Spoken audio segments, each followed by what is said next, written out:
Hey guys and gals, welcome back into Kindle Direct Publishing Q&A. Tim Knox here, your host. And this is going to be a do-over show. I'm going to do over episode 28. Now, episode 28, I talked about all of the quality notices that are going out from Kindle and everyone having to deal with their books. And quite honestly, I was really angry when I made that video because I'd been dealing with Kindle myself. Very frustrating dealing with some of their guidelines, some of their clarity issues. So I was not in the best of moods when I made that video, and while I think the content was valid and helpful to some of you, it was a little bit like watching an old pissed off homeless guy sitting on a park bench bitching about the birds. So I thought I would redo it in a much more happy manner and really just address the points themselves without doing a whole lot of commentary on what I think. Because really what I think doesn't matter. It is what it is. If you are going to play in Kindle's backyard, you have to abide by their rules. So let's talk about the quality notices. A lot of people are getting them now. I think eventually anyone and everyone will be getting them. I got a number of them. I'm sure you might have as well. So what do you do when you receive a quality notice? Quality meaning there's a problem with the quality of your book. So don't panic. You know, it really depends on the violation and who is sending you the notice. This is one thing I did notice about the notices. I would get an email that would tell me that because my book did not have a logical table of contents, it was pulled from sale. Then I would get an email that said because another book didn't have a logical table of contents, it was still for sale. They were just letting me know. So I think a lot of the times the notice you get and the severity of the notice, whether your book is pulled from sale or you're just getting a friendly reminder, depends on who is delivering that email. The issue as I see it is there needs to be some clarification from Amazon, from Kindle, regarding the rules. What constitutes a violation? How do you fix it? And give us some consistency. So I thought what I would do is just kind of address the ones that are getting the most publicity now and just kind of tell you from my conversations with Amazon reps and swapping lots of emails, this is what I think the case is. I could be totally wrong.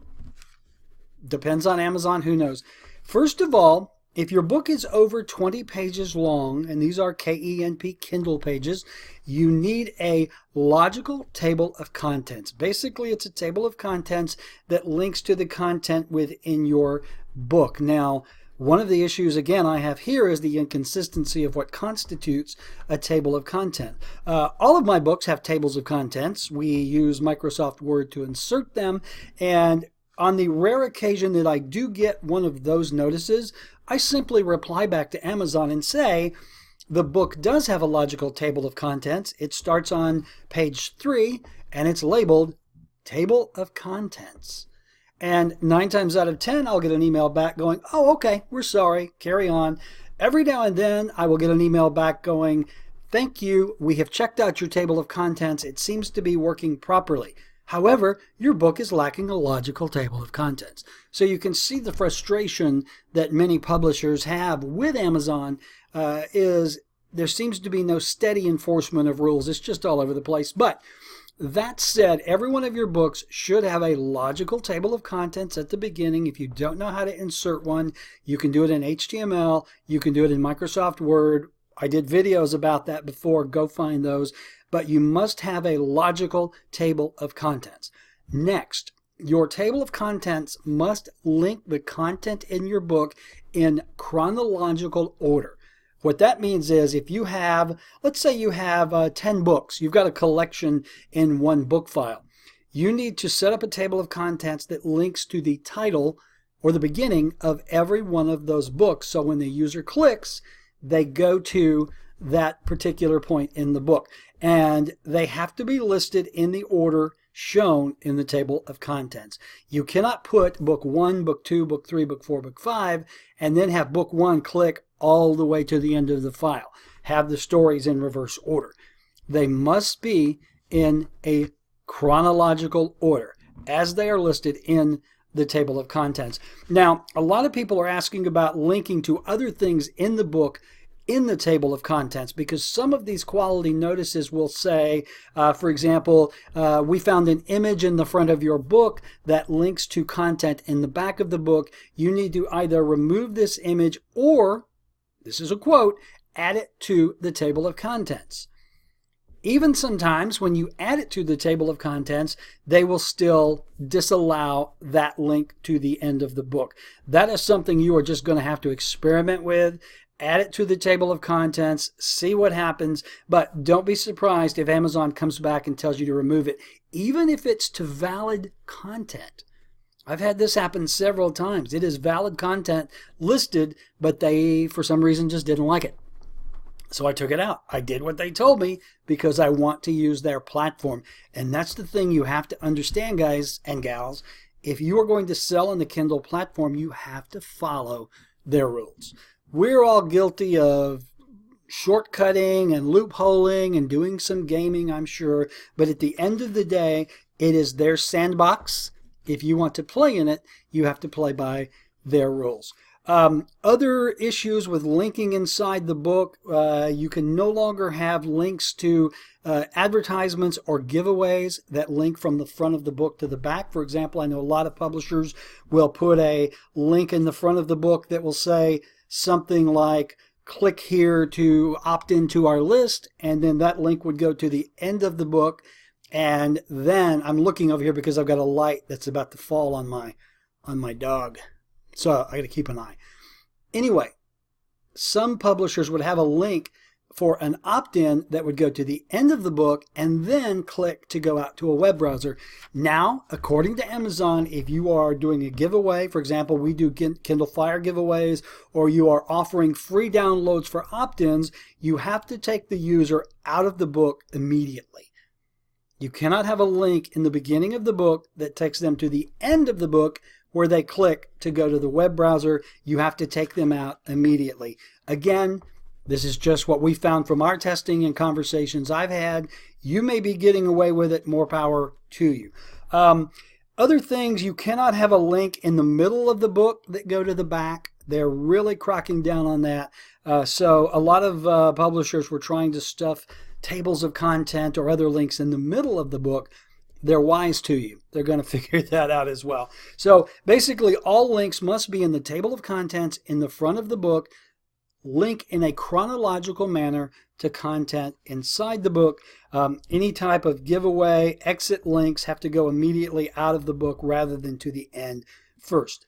One of the other things is you can no longer do highlighting in your book. I know a lot of us were doing yellow highlighting in Word to emphasize things. They are telling us now that that will just look like a black smudge in the update that's coming. So if you're doing any kind of highlighting, get rid of that. We also got some notices for misspelled words that were not misspelled. Again, when you get these quality notices, read them thoroughly. Find out exactly what it is they say you are in violation of and address those specific points. Okay? And reply to them. Just hit reply to the email and say, we have addressed the issues in this email. Please put the book back for sale. And if there are other issues, you will hear about them. But if there are not, they will put the book back on the market. Now, don't be surprised if you get multiple quality notices for the same book that tell you different things. I talked to the Amazon rep and he said it really depends on who is sitting at that computer looking at the file, and there you go. As I said in the first video, it's a slow night in Delhi. That's not a racist remark. That's just where they are. So that's really about it. What I recommend is if you haven't received a quality notice yet, it is your prerogative to leave things alone until you do. If you have received a quality notice, just address it quickly, make the changes required, and republish the book. Yes, this is going to cut down on the amount of money that we all make on the KNP, but again, it is Amazon's cat box. And you know what happens in a cat box. So, hey, that's it. I'm tired of this subject. I'm not going to talk about it anymore. I'm not going to post it anymore. I'm tired of arguing with all those assholes out there who have more time than I do to take a differing opinion. You know, it is what it is. Do with it what you will. Que sera, sera. C'est la vie. My dogs are starting to bark. Hey, if you have a question about Kindle Direct Publishing, CreateSpace, I'm going to do a whole video on CreateSpace coming soon. Shoot me an email. The email address is there, tim@timknox.com, and I would be more than happy to take a look. And if I can go find an answer and share that wisdom with you, I will. All right? So, if you get a Kindle quality notice, deal with it and move on. If you can't deal with it, you're going to move on anyway, whether you like it or not. All right? Talk to you soon. Bye.